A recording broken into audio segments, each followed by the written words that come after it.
Hello sir. मेरे को तो रहेगा चार दे दीजिए ना।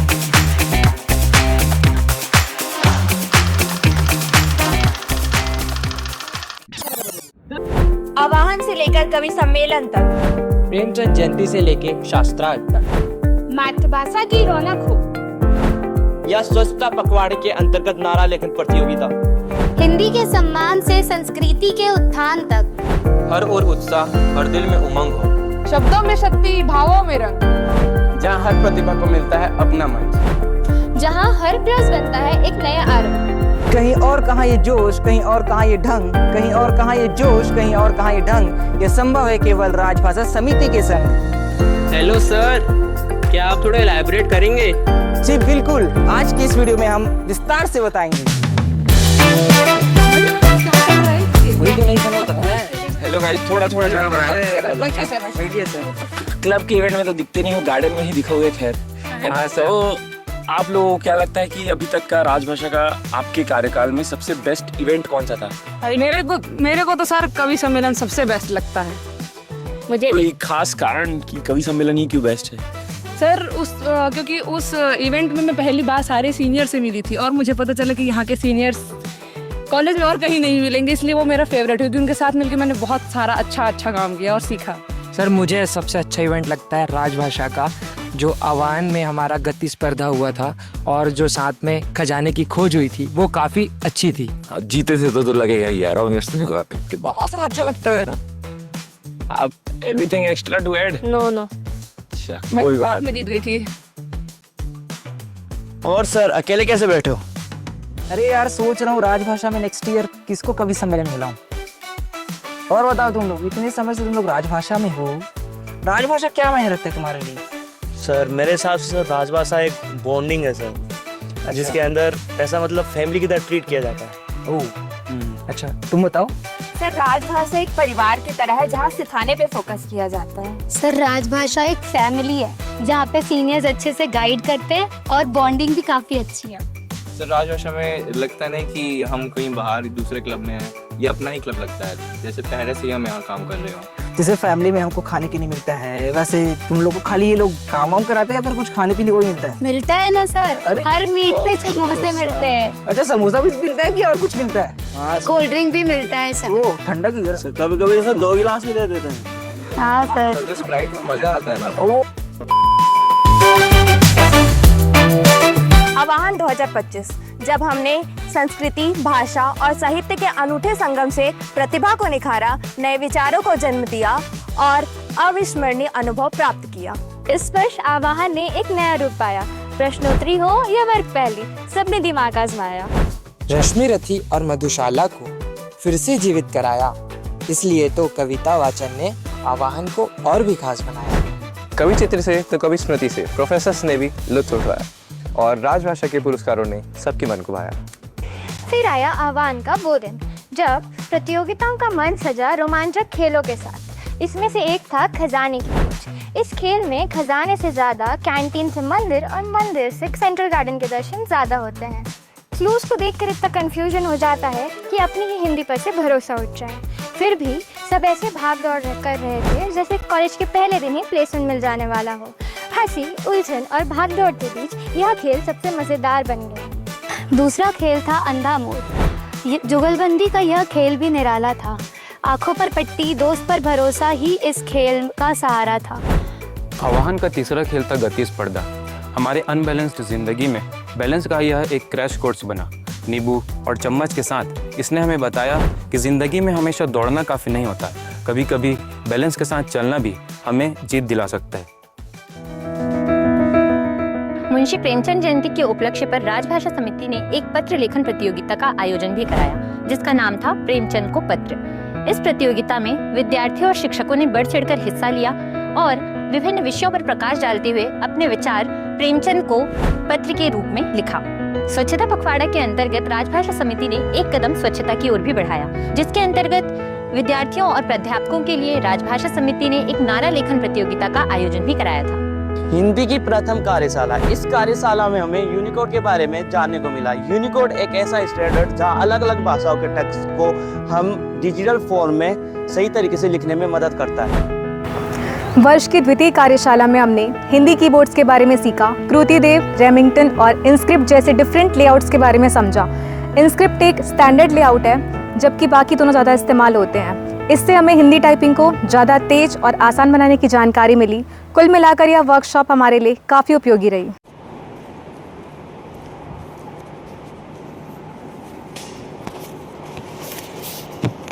यार ये डिबेट और आर्गुमेंट में डिफरेंस क्या होता है? यार ये जो नॉर्मल आर्गुमेंट होता है ना, उसमें फैक्ट कम और ईगो ज़्यादा होता है, मगर जो शास्त्रार्थ होता है उसमें दोनों का परफेक्ट बैलेंस होता है। अरे मनीषा, तुम कितना फोन चलाते हो? जब देखो तब फोन ही स्क्रॉल करती रहती हो। तू तो मत ही बोल। देखो आज के ज़माने में सोशल मीडिया बहुत इंपॉर्टेंट है। और हमारी करियर स्किल सब यही तो है। ओ हेलो, जरूरी है, ठीक है, इसका मतलब ये नहीं कि फोन ही स्क्रॉल करती रहो। पता है कितना टाइम वेस्ट होता है इसमें। अरे तुम दोनों इतना बहस क्यों कर रही हो? जब राजभाषा ने शास्त्रार्थ कराया था तब तुम कहाँ थे? क्या शास्त्रार्थ? ठीक है, शास्त्रार्थ यानी वाद विवाद प्रतियोगिता, जिसका आयोजन राजभाषा समिति के द्वारा कराया गया था। तो अगली बार जब भी डिबेट करना हो तो राजभाषा समिति के आयोजन का हिस्सा जरूर बनना। सपना, आखिर क्या होता है सपना? महज एक ख्याल या सालों का अधूरा इंतजार? सपना एक बेचैनी है, एक वादा जो हम खुद से करते हैं। NIT रायपुर की इन गलियों में हमारे सीनियर्स ने एक ख्वाब संजोया था। एक शाम ऐसी हो जहां शब्दों का मेला लगे। कोशिशें बहुत हुई, पर सफलता इस साल प्राप्त हुई। यह सिर्फ एक इवेंट नहीं, एक जिद थी। हमारी समिति के हर सदस्य ने अपना दिन रात एक कर दिया। डिजाइन से लेकर डेकोरेशन तक हर छोटी सी चीज हमारी रूह में बसी थी। ओपन माइक के साथ जैसे ही शाम ने दस्तक दी, पूरा कैंपस आवाजों से गूंज उठा और भीड़ इतनी ज्यादा कि कहीं पैर रखने की भी जगह नहीं बची थी। फिर वो पल आया जब मंच पर सितारे उतरे। दीपक शुक्ल जी ने हास्य की ऐसी फुलझड़ियां बिखेरी कि पूरा हॉल ठहाकों से गूंज उठा। फिर स्वयं श्रीवास्तव जी ने जब अपने अनुभव साझा किए तो हर किसी को जैसे अपनी ही कहानी सुनाई देने लगी। और अंत में मणिका दुबे जी ने जब अपने मधुर स्वरों और श्रृंगार रस से पूरी फिजा में मिठास घोल दी तो हर श्रोता जैसे मंत्रमुग्ध रह गया। वो तस्वीरें, वो मुस्कुराहटें और तालियों की गूंज, आज ये सब सिर्फ यादें नहीं हैं, बल्कि एक गवाही है। इस बात की गवाही कि राजभाषा समिति ने न केवल अपना सपना साकार किया, बल्कि आने वाले वर्षों के लिए एक खूबसूरत परंपरा की नींव भी रख दी। क्योंकि सपने सच होते हैं, यकीन मानिए, हकीकत उन सपनों से कहीं ज्यादा खूबसूरत होती है। राजभाषा समिति ने न सिर्फ कागज पे शब्द बिखेरे, बल्कि अपनी आवाज से दिलों पे जगह बनाई। इक्लेक्टिका की कल्ट नाइट पे उनकी शायरी ने अलग ही रंग घोल दिया।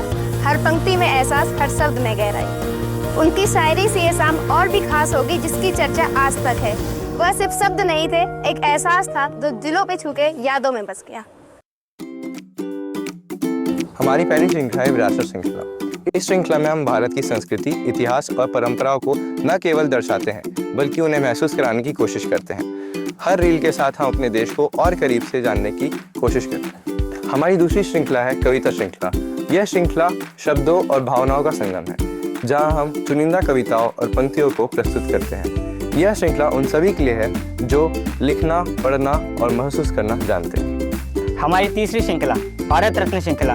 इसमें भारत रत्न से सम्मानित उन महान व्यक्तित्वों की जीवन की यात्रा को सरल रूप से प्रस्तुत करते हैं। यह ज्ञानवर्धक होने के साथ साथ प्रेरणादायक भी है, खासकर विद्यार्थियों के लिए। हमारी चौथी श्रृंखला साहित्य और सिनेमा। क्या आपने कभी सोचा है जिन गीतों को हम रोज सुनते हैं उनके पीछे कितनी गहराई छिपी हुई होती है? यह वही श्रृंखला है जो हर गाने के पीछे छिपी हुई कहानी, भावनाएं एवं उचित अर्थ उजागर करती है। अरे क्या सोच रहे? रोमांच खाएगी?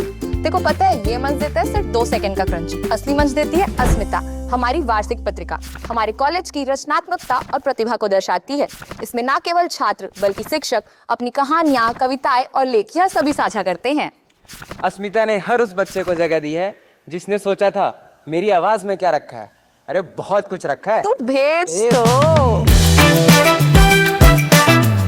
तो आइए जानते हैं हमारे सीनियर से कि वे जब से राजभाषा समिति में आए हैं तब से उनका एक्सपीरियंस क्या है, उन्होंने क्या क्या बदलाव देखे हैं और उनकी फ्यूचर एक्सपेक्टेशंस क्या हैं। राजभाषा समिति में एक्सपीरियंस काफ़ी अच्छा रहा है। राजभाषा समिति की एक जो खास बात है वो है कि हमेशा सिखाने पे जोर देना, हमेशा नए चेहरों को मौका देती है। आपको कोई स्किल आए चाहे ना आए, अगर आप ये अपना योगदान देना चाहते हैं राजभाषा समिति में, तो राजभाषा समिति आपको ज़रूर मौका देती है।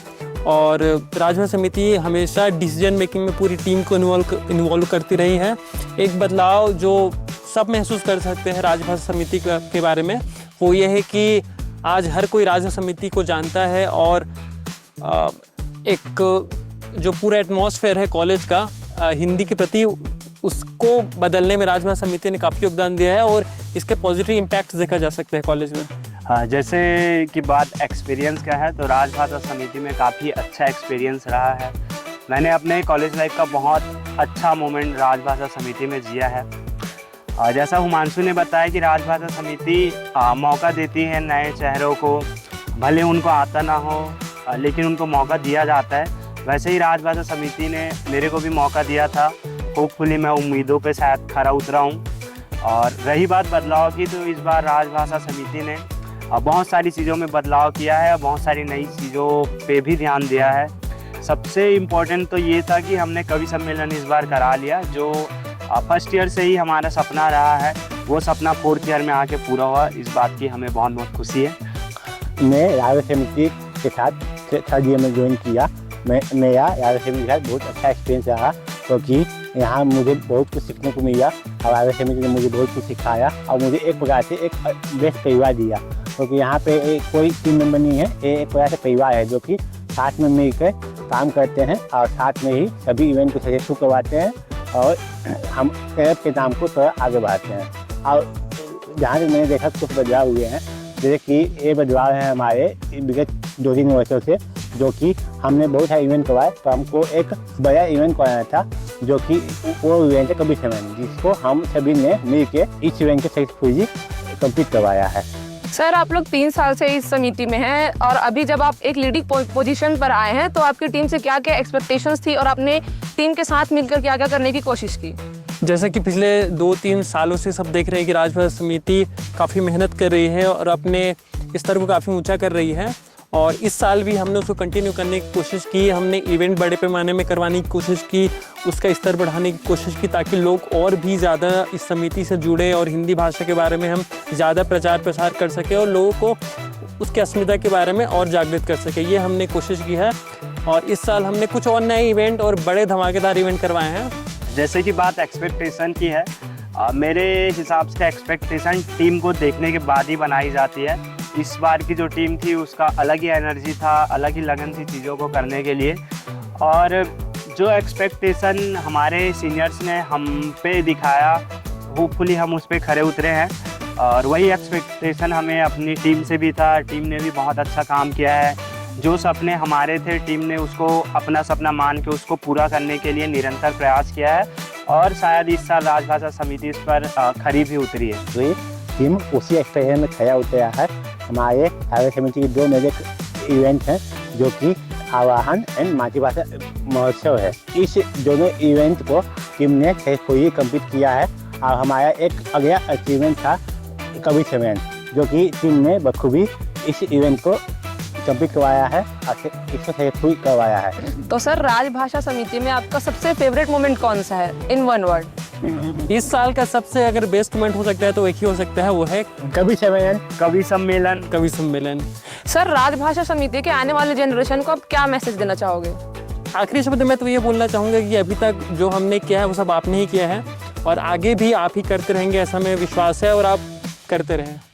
आखिरी शब्द है, आखिरी सजेशन समिति के लिए यही हो सकते हैं कि आपने ही बनाया है, आपको ही संवारना है, तो आपकी कमेटी है, आपको ही संभालना है। संभालते रहो, करते रहो और एक नई ऊंचाइयों पे लेके जाते रहो राजभाषा समिति को भी और अपने आप को भी। मेरे कुछ शब्द है समय इस टीम के लिए। यह टीम बस आप लोगों के कारण ही है। यदि आपका निरंतर सहयोग इसी प्रकार से मिलता रहेगा, ये टीम आगे नहीं ऐसी बढ़ती रहेंगी।